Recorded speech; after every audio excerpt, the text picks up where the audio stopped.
it's your boy Sawan Belcher. I got my guy Idris. We're here in Atlanta. I came down for my birthday and I figure, why not hang out with some fellow friends? So introduce yourself, brother. Hey everyone, I'm Idris Tyler, right here in Atlanta, Georgia, the pretty house guy. My man came in town. Yes, sir. He said we're gonna have a good conversation, so I'm just here to provide any value, answer any question. Hopefully we're gonna motivate some of y'all to take some action, because y'all make some of this money. Amen. Hey, I totally forgot. That's what you're the pretty house guy. Okay, so that's funny because most of the time I'm marketing my company as like, we buy ugly houses, okay? And most people know that we buy ugly houses because we buy them at a discount, and that's how we make our money. Right. So like, help me understand, the pretty house guy. What do you mean? Okay, so actually the name of my company is Pretty House Home Buyer. So instead of we buy ugly houses, we actually buy pretty houses. So in my niche, I like nice houses and nice neighborhoods and good school districts, no rehab. I love it. That's actually my number one problem in my business is going over budget on rehab. So, honestly, so how do you make money though? Okay, so actually I've kind of developed a hybrid strategy. So a lot of people, when they're looking at deep discounted properties, their strategy is either to wholesale the house or maybe they're gonna rehab the house. Yeah. So what I do instead is I play the margins game.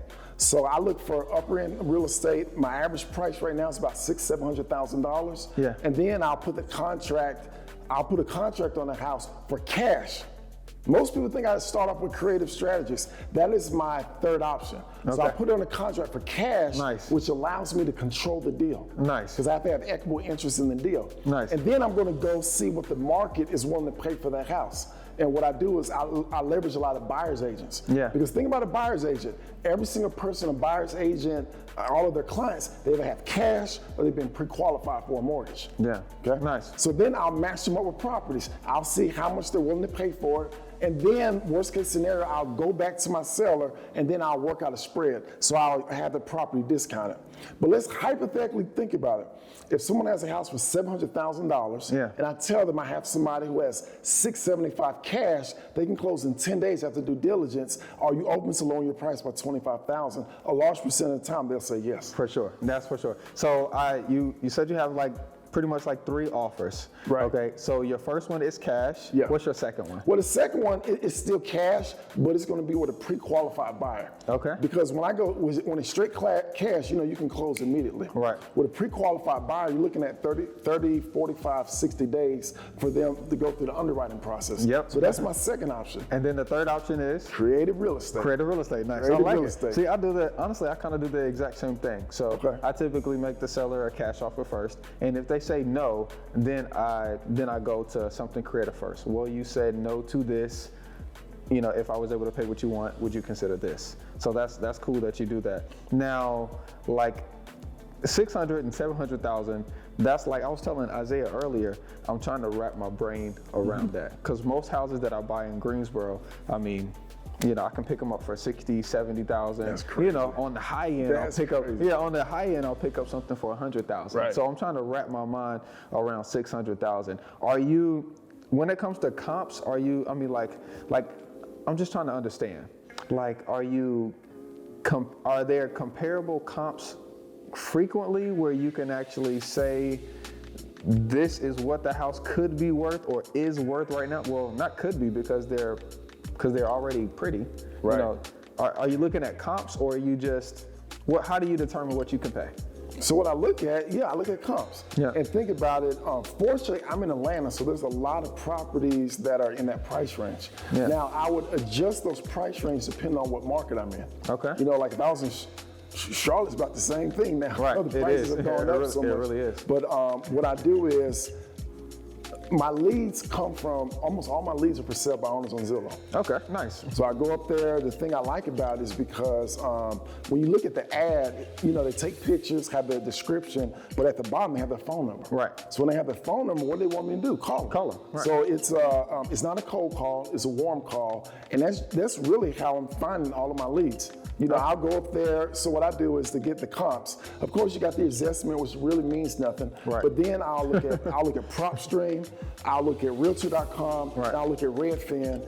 And because I'm not doing any repairs, I don't have to be exact with my comps. Exactly. I don't have to be on the money because I don't really have a budget. Yeah, I love it. So, what does your contract say? Does it say, I know, of course it has the price, it has the seller's name. What else is in your contract that allows you to do what you do during your, I guess you want to say, due diligence period? all right. Yeah. So this is what I'm doing. So I'm gonna give y'all a tip. This is what I'm doing. A lot of people don't do this. Typically, whenever you sign a contract to buy a house, it's an exclusive agreement. Right. Basically, the seller's agreeing to take the house off the market Right. until you close on it. Right. So this is what I'm doing. Instead of having it as an exclusive agreement, I have it as a non-exclusive agreement. Yeah. And the biggest difference is this allows the seller to continue to market the property. Yeah. But it gives me equitable interest in the property Right. to where I can market my interest in the property. Right. And my value proposition to the seller is I say, look, you can continue to market your property. If you bring somebody to the table before I do, great, you sell your house.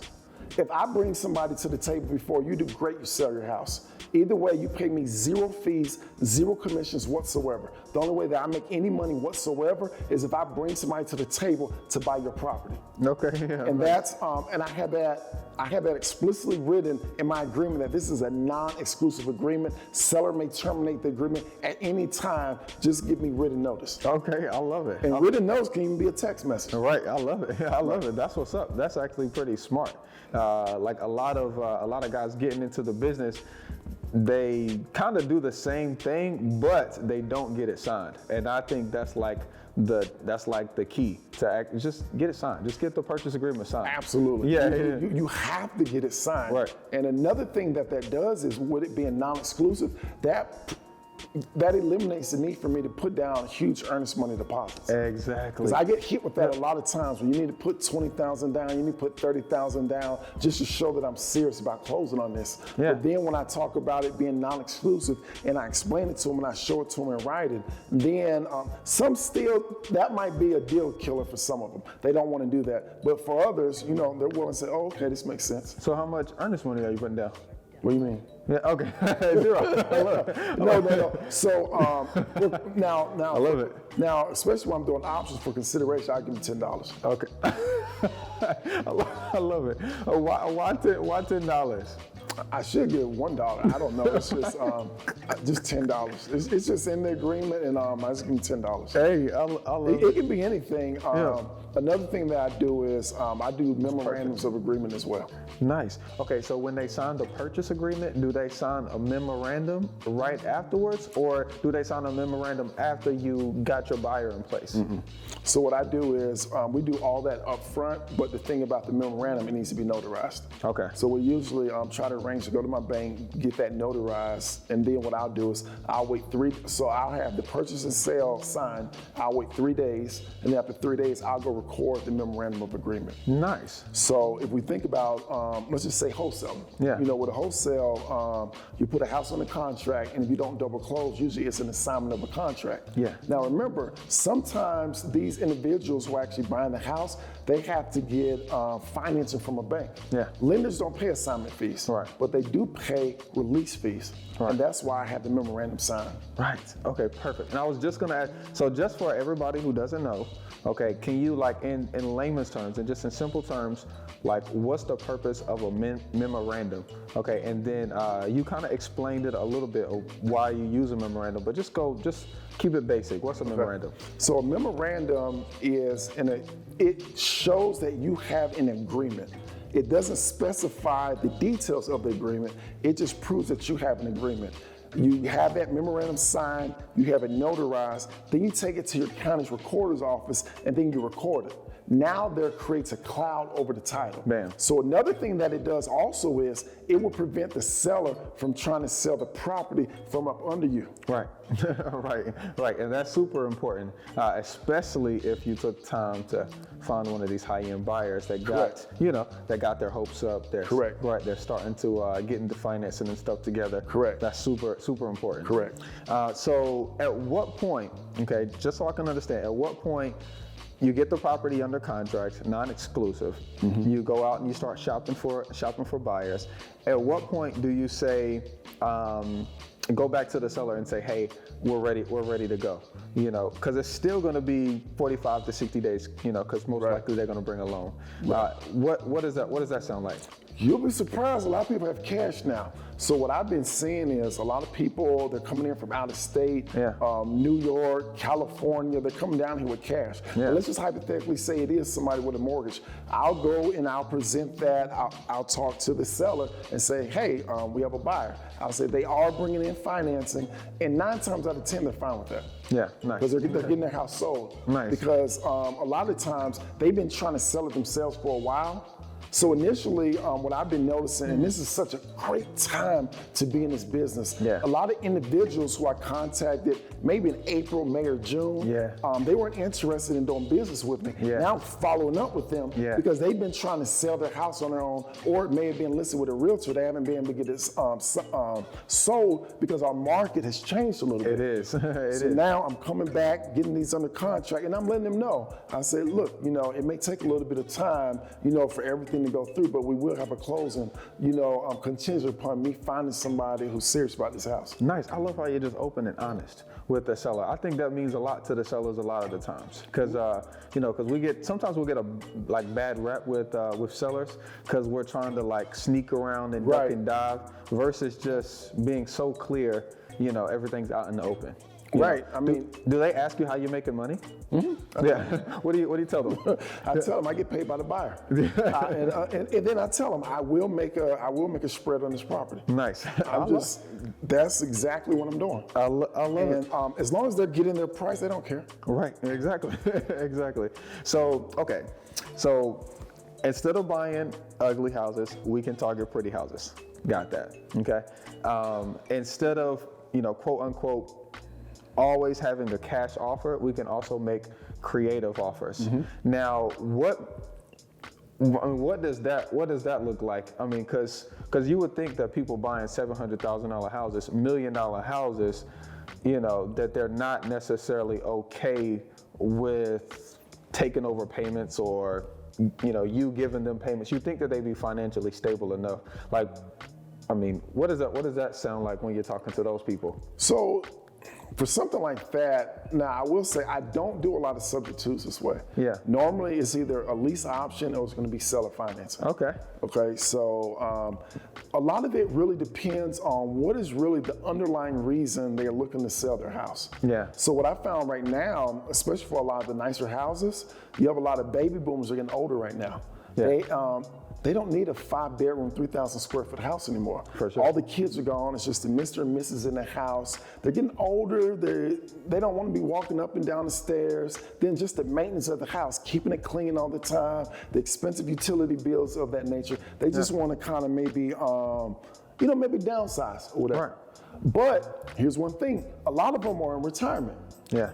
So when they're in retirement, one of your number one goals is to have an income stream.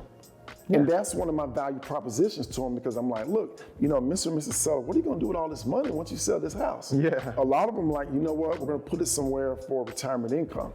In my background, I used to be a stockbroker, and I know they're either going to put it into a diversified bond portfolio or they're going to put it into an annuity. Yeah. And I said, look, why don't we use your house where you can become the bank? I'm going to pay you a certain amount of money every single month. And then maybe sometime between now and the next couple of years, or whenever whatever's fine with you, I'll completely cash you out. Okay, I got 2 things in mind right now. So you've mentioned this a couple times, and I want to break it down. I want to break it down so people can just understand from a granular level. You said value proposition. What do you mean by that? Value proposition, basically all it is win-win.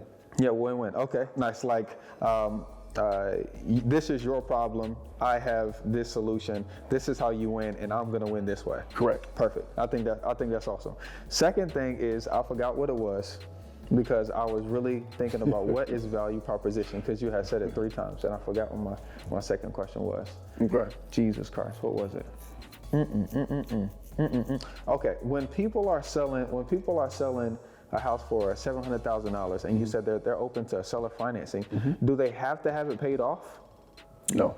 No. Okay. So if they don't have it paid off, how are you structuring the seller financing in order for you to take control of the property? That's the wrap. Yep, that's the wrap. Okay, perfect. Explain a wrap for everybody. So a wrap is these individuals, they'll have a mortgage on the property.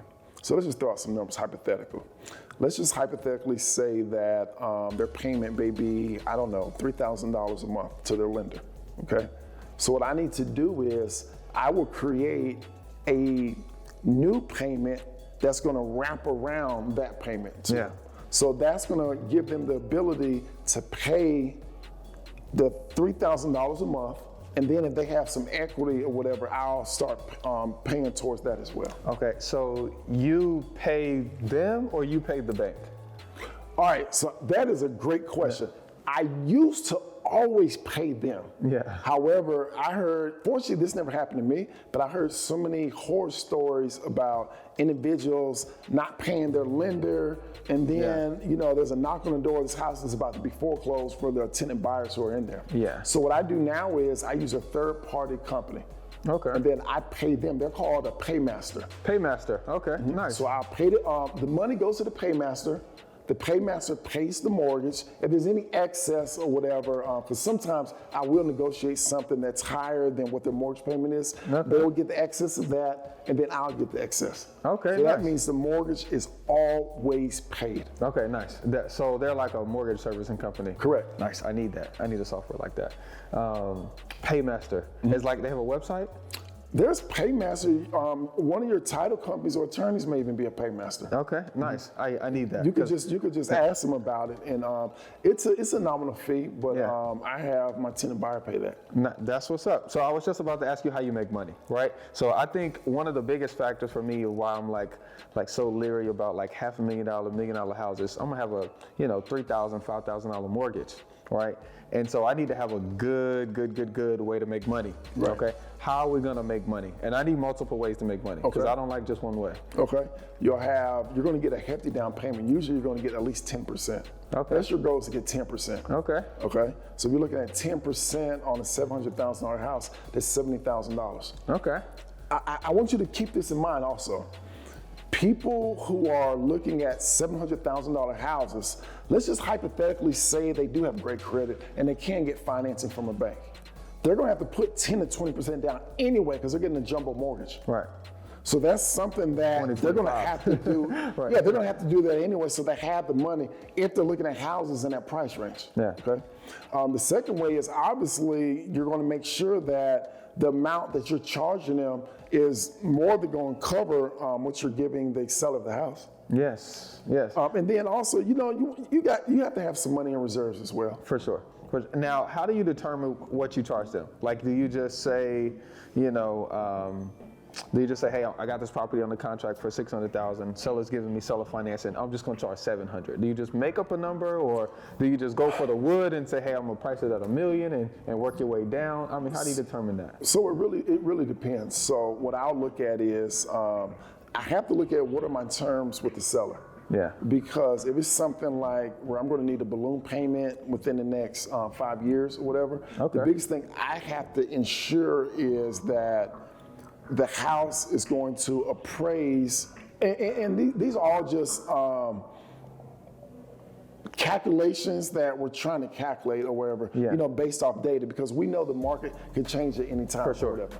All right, because if the house, let's just say the house is worth $700,000 today, and then I may be able to buy it for $750,000. It has to appraise at $750,000 at closing for them to be able to bring in new financing or whatever. So I'll keep that in mind. But some sellers, they're like, look, we'll just amortize this thing over 30 years. Oh, wow. Do they really? Nice. Nice. Not a lot, Yeah. but some will. Nice. Some Very will. good. And then based off that, then it's going to be substantially higher for what I'm going to offer to my tenant buyer. Right. Now, you're able to give them 30 years. Correct. Right. Correct. Nice. And it's going to keep going up in value. Amen. Nice. And then for something like that, I may just shoot for the moon. Right. Because eventually the house will be worth that amount. Right. I love it. I absolutely love it. I need to try it more. I've been trying it slowly but surely. I've made some offers, houses that sell on the MLS for a little while, making them a creative offer that's in the higher tax bracket. Most recently, the closest I got is yesterday. The lady just sent me, she has 3 mortgages on this house. The house is worth maybe about $800,000, and it's not necessarily bad, but it's not necessarily great. She owes $378, and she wants $100,000 outside of her mortgage, and she's willing to allow me to take over the mortgage.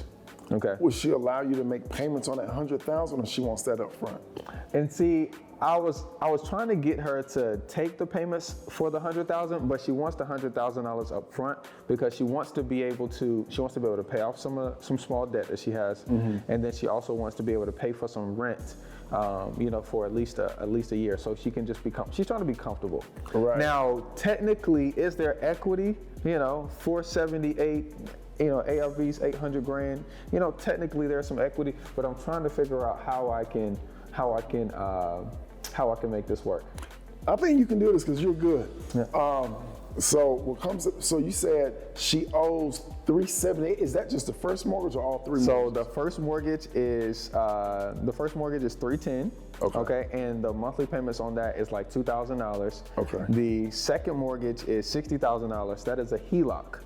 Okay. Is an open HELOC. The available balance was like $20,000, but what they owe is $60,000. Okay. And then she has a small third position loan of $8,000. So the total payment is $2,450. Okay. Now I did look up average rents in the area, and this house could rent for about $4,000. So that's cool. But I was thinking the $100,000. Like, how am I coming up with the $100,000? And so I started shopping. I started shopping to see what buyers was paying, and I saw the 10% out there. But still, that would only put me at about 70 or 80,000. Right. So, and it's still not going to cover me in the front. So I was thinking, how do I come up with the $100,000 to get this lady this money? I would target entrepreneurs who have deep pockets. Yeah. So when you say target, what do you mean? How are you marketing to them? So to them, a lot of times you have to market to them through their advisors. Through their advisors? Attorneys and CPAs. Attorneys and CPAs, nice, nice. So essentially go out and find local CPAs who have clientele, who are business owners and entrepreneurs. And then I guess what do we say to them? All right, so you have a conversation with them and just say, I'm with XYZ Home Solutions or something like that. Yeah. So, one of the common trends that I work with are individuals who are entrepreneurs, and I'm sure you see this all the time. As entrepreneurs, they may have a lot of revenue in their company, but they try to write everything off, so the tax liability is real low. The only problem with that is your business may do $1 million, but you're showing $50,000 of income, but yet you're trying to move into $1 million home. According to underwriting standards, if you look at a lender's only going to allow you based on $50,000. You're only going to qualify for a $300,000 mortgage, even if you have an 800 credit score. Right. So what I'm able to do is these individuals are used to living in $700,000-$800,000 houses, but they're tired of paying rent. I have a way into where they can get into a house to where they can eventually own the house. And that's what I would like to talk with you about, to see if this may be any type of value for any of your clientele. Nice, I love it. That was the perfect pitch. That was the perfect pitch. I absolutely love that. I call it home loans for everyone. I love that, man. So are you mainly just flipping them, or are you keeping them as well? Most of them, what I'm doing, I'm flipping them. Amen. But now because man, I'm telling you, I'm jealous of you, man.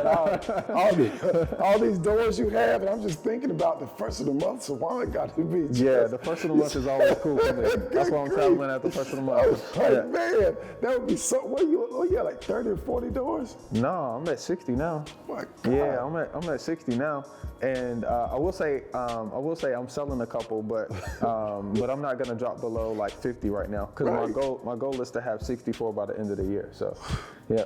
Like, to me, that's just beautiful, because I have some passive income, but just every first month looking at your account. And, it's amazing. Yeah, it's absolutely amazing.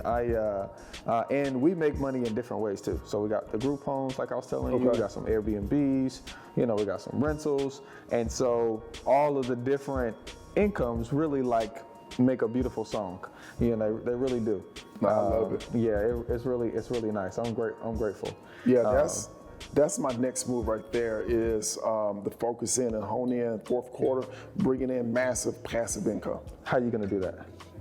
So what I'm going to do is it's going to be the single room occupancy. Okay. And as a matter of fact, the thing about Atlanta, rent is going up so high. Yeah.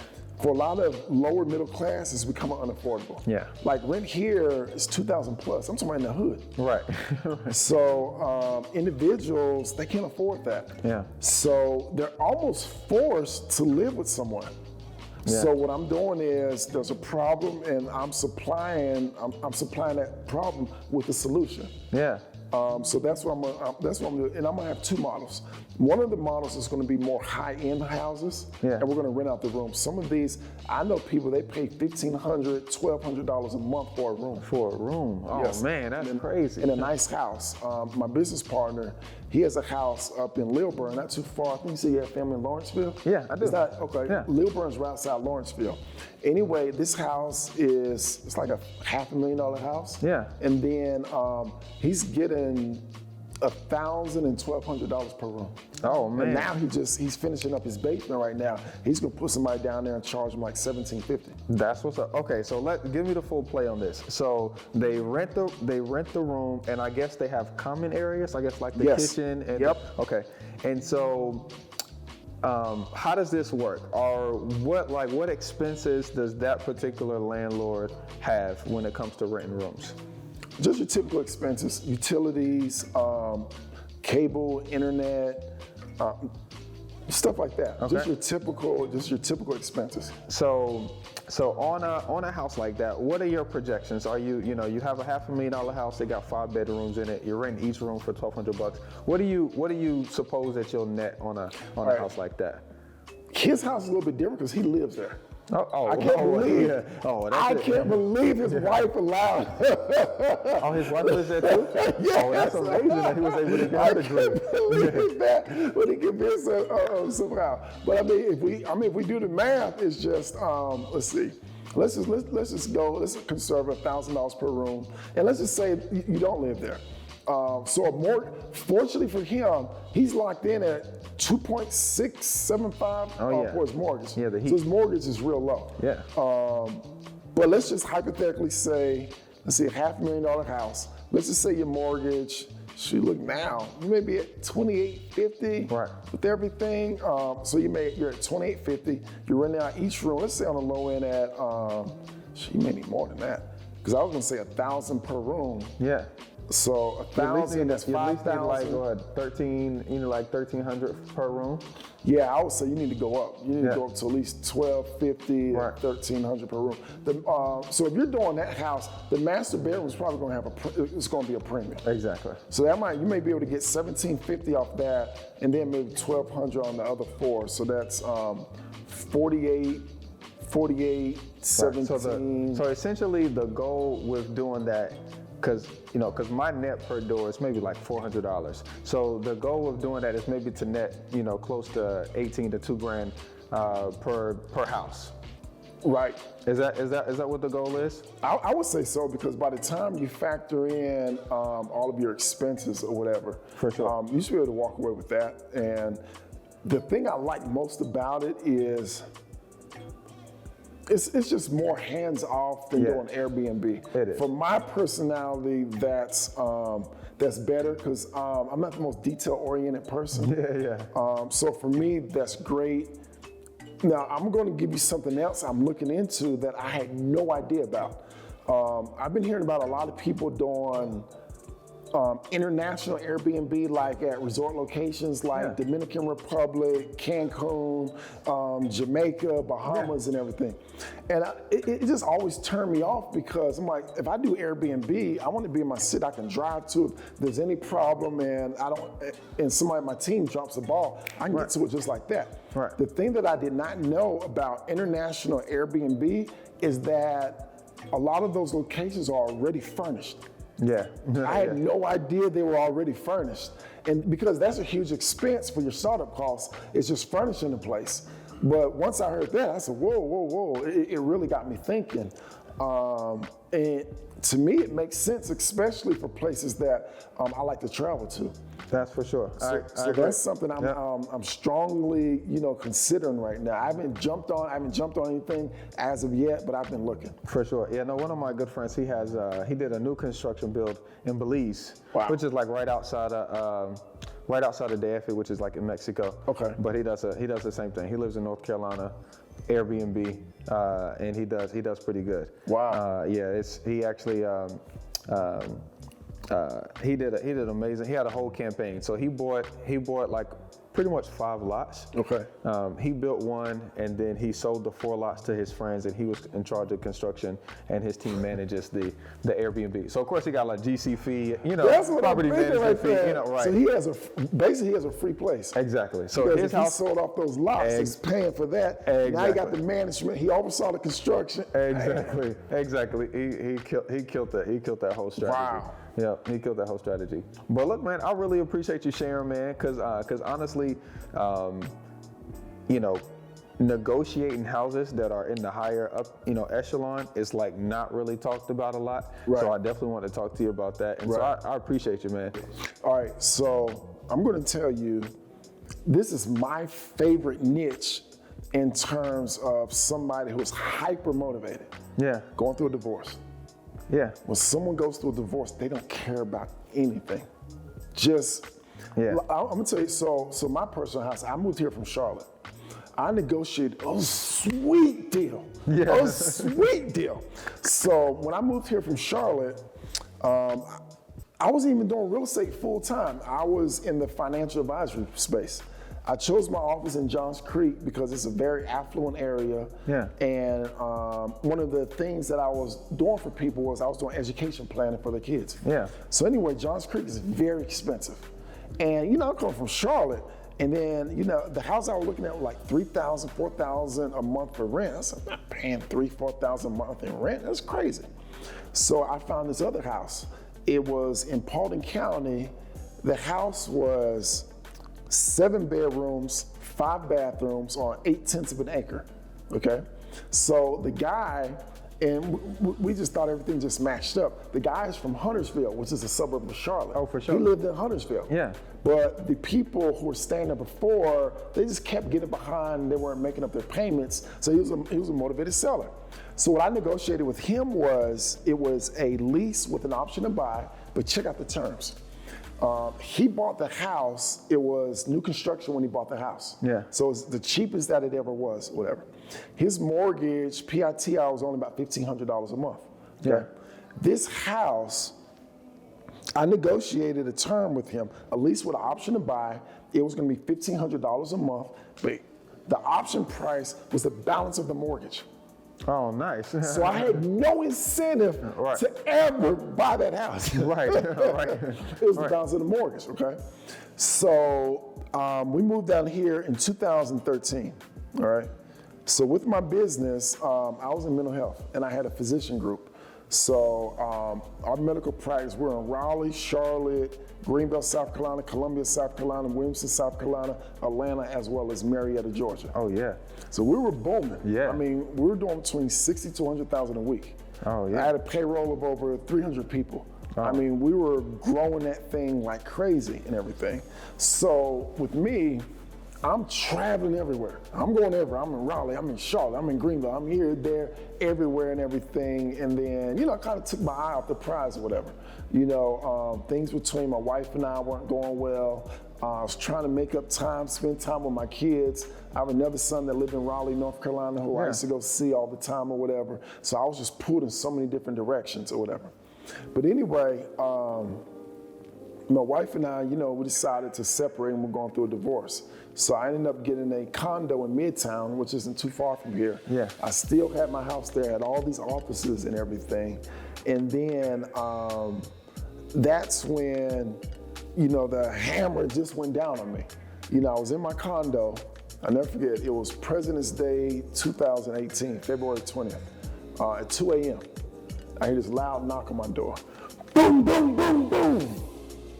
And it just startled me. I'm like, who's right. knocking on my door? Right. I thought it was some drunk white boys. But they said, boom, boom, boom, boom, Fulton County Sheriff. So I answered the door. 3 huge guys. I'm already 6'6". These guys look like they should be playing for the Carolina Panthers or for the Atlanta Falcons with guns pointing right at me. I said, whoa, what's going on? They said, let me see your hands. So they handcuffed me. I said, what's all this about? So you got 2 warrants for your arrest out of South Carolina. One was false statement by a medical provider.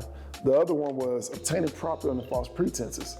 So basically, 2 of my officers was committing Medicaid fraud.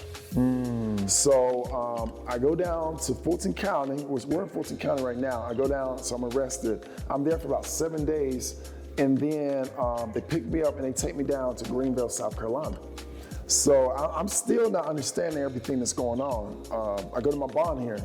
I'm thinking I'm just gonna bond right out. My bond's probably be cheap or whatever. The Attorney General from the state of South Carolina showed up. He said bond $250,000 cash. And then I said, get out of here, what? Right. What? So fortunately for me, the judge was like, it's gonna be a surety bond. It doesn't qualify for a cash bond. So when I go back to my cell, I'm making phone calls, calling up all these bail bondsmen and everything. No one wanted to touch me. Why? Because I'm not from South Carolina. I've never lived in South Carolina a day in my life. I've only lived in North Carolina and I've only lived in Georgia. Yeah. So they didn't want to touch me if I was a flight risk. But I was telling them, I said, look, this is a white collar crime. I've never been in trouble in my life other than speeding tickets. I have no reason to run from this. So they gave me a condition. They said, look, if you can have one of your blood relatives come down and sign you out or whatever, we'll do it at 3%. So 3% of 250 is only 7,500. And then I'm calling my family and stuff, and this is crazy. My mom and her husband happened to be in Charlotte. Yeah. And Charlotte's only an hour, 15 Super minutes, close. Right. to Greenville and everything. Right. So I call my mom, tell her what she needs to do. Silence. What's going on? Right. Basically, my mom doesn't want to come do it. What? So then, I'm stuck in jail or whatever, and then I had to make a phone call, it was very difficult. I had to call my ex-wife. Yeah. So I told my ex-wife everything that went on and everything. The benefit of my ex-wife was her and her family are from South Carolina. We're still legally married. Yeah. So the bail bondsman said, you know what, we prefer a blood relative, but instead of it being 3%, it's gonna be 10%. So my wife was on one of my accounts. So I said, just withdraw the $25,000. Yeah. So she withdrew the money, I bonded out and everything. So I retained an attorney, and we did a plea bargain with the state. So the plea bargain was, you have 6 months to pay back $400,000. Oh, wow. So what I found out was the way that they were committing Medicaid fraud was we used to do our billing with electronic health records. Yeah. So basically, our physicians and therapists, they would document everything in our electronic health records, and I'll bill directly from the health record. So some of them got smart. Yeah. So they're like, he bills directly from the health records, and I get paid per health record. Right. So they just start putting in notes. Start putting in notes, yeah. But they weren't seeing the patients. Yeah. So it's Medicaid fraud all day long. I couldn't fight it. And the reason why I couldn't fight it is when you have a contract with Medicaid, you sign a letter of attestation basically saying that you as the owner are 100% responsible for every single thing that goes on in your business. Right. No matter what. Right. You're held liable to us. I couldn't fight it. Right. So with that being said, I said, okay, I'm just going to have to pay back all this money. But then, business still going? I had to shut down my business. That was another condition, so I had to shut everything down. So I have zero income now. I mean, I have some savings, or whatever, but my expenses are high. For sure.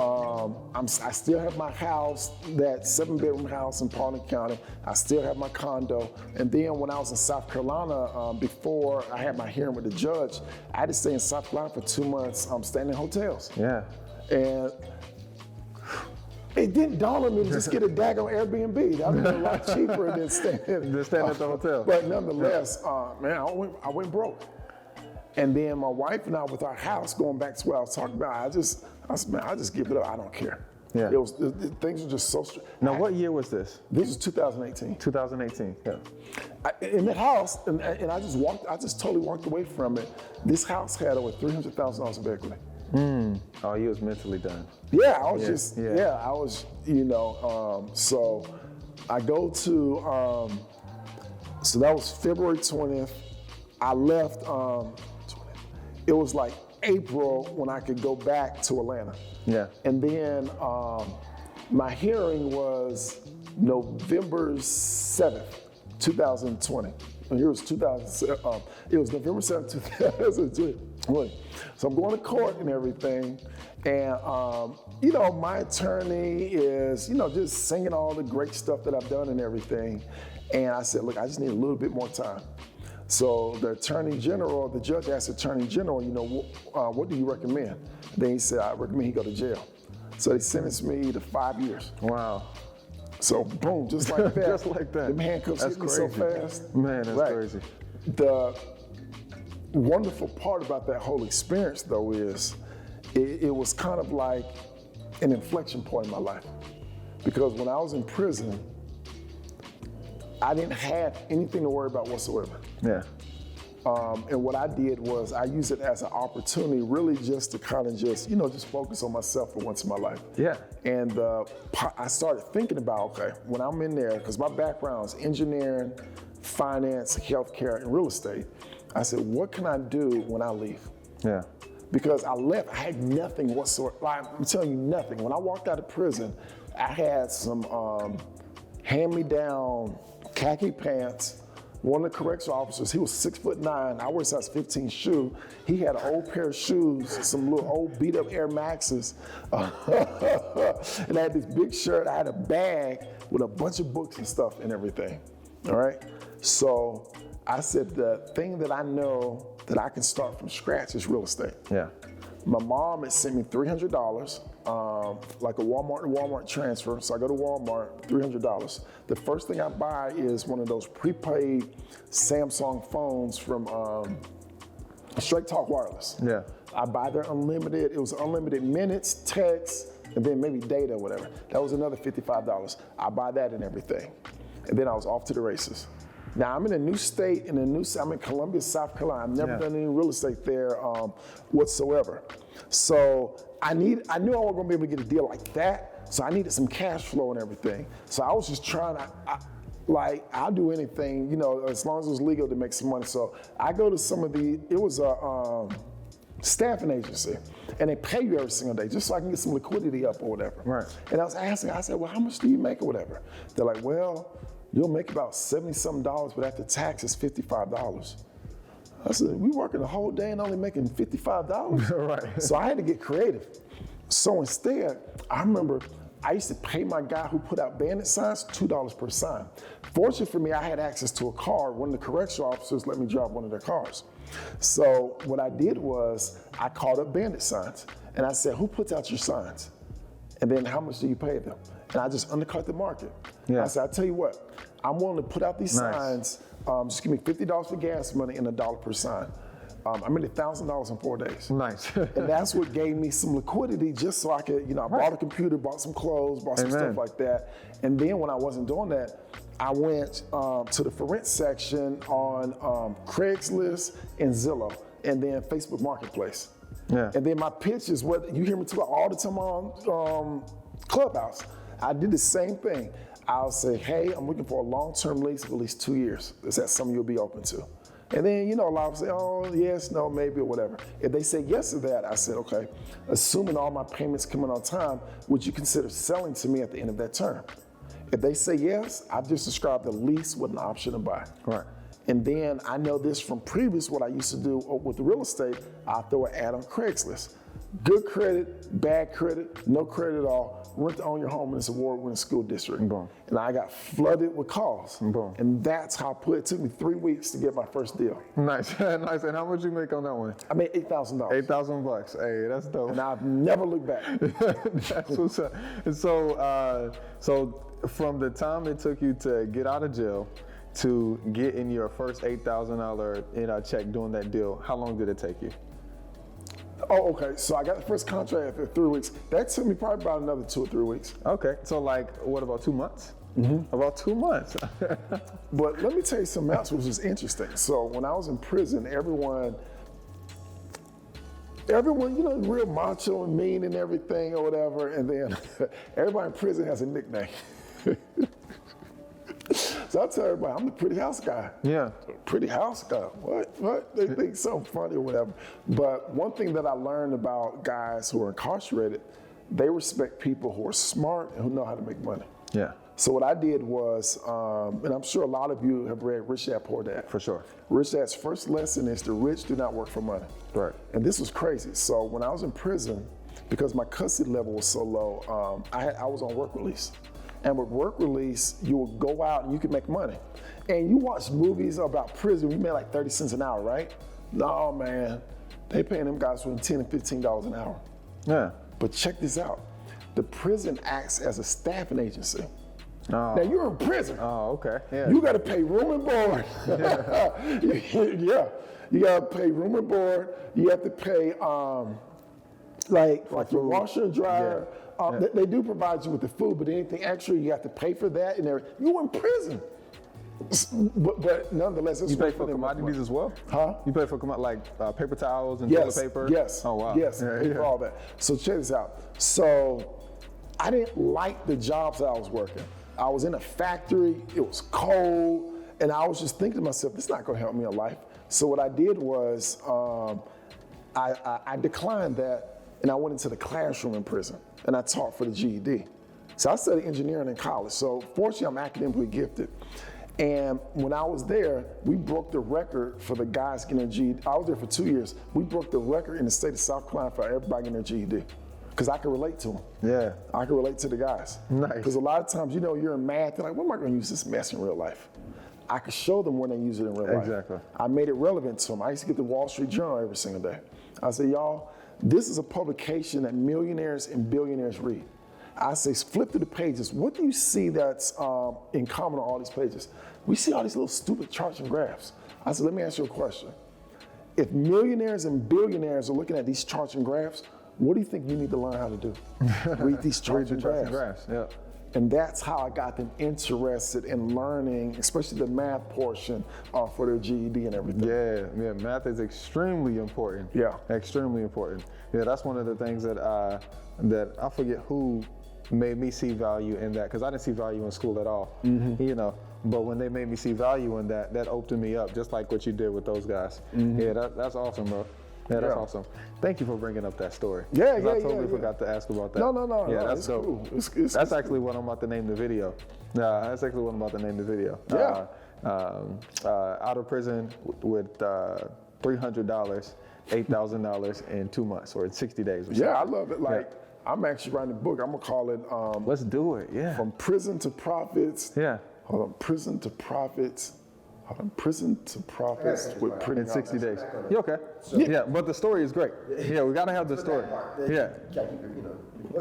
Can you put that story in the beginning? Yes, I can. Yeah, because that's perfect. Yeah, that's perfect. Yeah, that's awesome. Are you working on your book? Yeah, so I have a quick way to write books. I've written 2 books. Oh, okay, nice. One book is called Pretty Profits, Pretty Fast with Pretty Houses. Yeah. Do you record yourself or? There you go. I tell you this, I'll offer this to you for free for whatever. Look, what I'll do, here's the quickest way to write a book. Have somebody interview you. Yeah.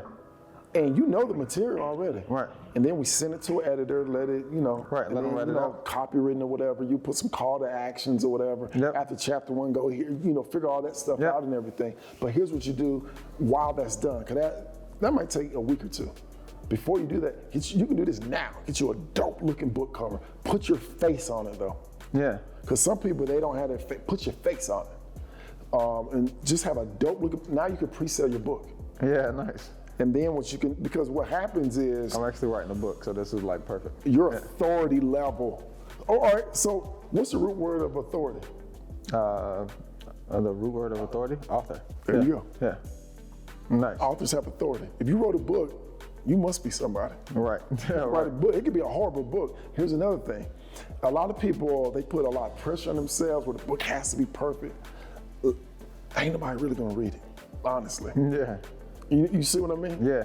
But the thing is, it just puts you, it allows you to get interviews. Yeah. It allows you, there's so many different things or whatever. Another thing that you can do, even for your real estate or whatever, maybe write like a little, a 20-pager about how you help your sellers and everything. So when you finish meeting with them or whatever, hand them the book. Oh, nice. Nice. I like that. I like that. They're not throwing the book away. Yeah, right.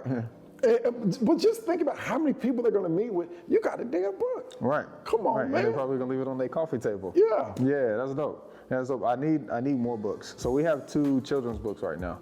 Like one is it's called I Am, and then and it goes to the alphabet. Okay. So essentially, I am athletic. I am brilliant, and then it goes through the alphabet. And then the other one is what I've always wanted to be.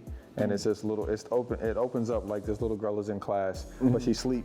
And then the teacher wakes up and says, hey, you're never gonna be nothing if you don't pay attention.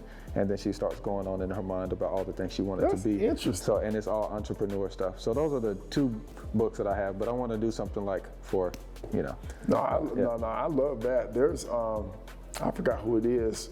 It's somebody who really teaches you how to just make so much money with children's books. Yeah, I need more books. Yeah, I need at least like 20 books. I just haven't found anybody to consistently help me with them. Yeah, my wife says she helps me with them, but she really don't. Right. But yeah, I need like 20 books. Yeah, so, man, you got me, brother. I'm gonna go ahead and finish. I'm gonna do this book this weekend. Let's go. Yeah, let's go. For real. Yeah, I'll put mine up on KDP on Amazon. Yep. Yeah, on Amazon. And they do all the. I'm gonna tell you a crazy story. So I wrote this book called Make Your Money Great. Yeah. All right. Make your money great. Yeah, make your money great. Don't keep up with the I should have changed that, but it said, don't keep up with the Joneses, become the Joneses. What I should have said was, make your money great. Don't keep up with the Joneses, let the Joneses keep up with you. Oh, okay, nice. And basically, the basis of the book is how to. What's up, man? Yeah. The basis of the book is how you can actually create financial abundance in a financially responsible way. Yeah. So basically, people like all this, especially here in Atlanta, they like all this fancy stuff and everything, but you can actually do it in a responsible way. Yeah. Like, for example, we always hear about NBA, NFL players going broke or whatever. Yeah. My recommendation, because I used to play basketball at NC State, a lot of my teammates went pro. And if I was advising somebody who went to the NBA or NFL and they're making all this money or whatever, because the first thing they're gonna do, they're gonna buy an expensive crib, they're gonna buy a crib for their mama, for their sister, for their baby mamas and everything. But instead what I'll tell them to do, I said, look, what I want you to do is, with your signing bonus, I want you to go buy you a multifamily. Yeah.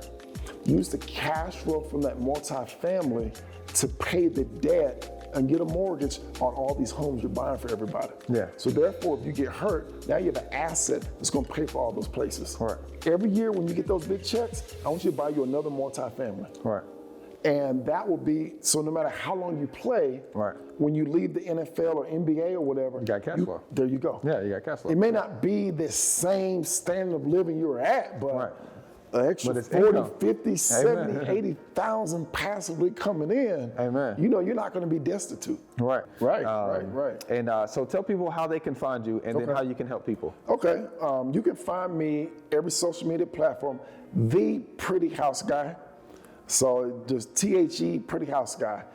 In terms of how I can help people, I do show people how they can create multiple streams of income buying nice houses in nice neighborhoods without cash, credit, or rehab projects. Amen. That's what's up. That's what's up. I need it.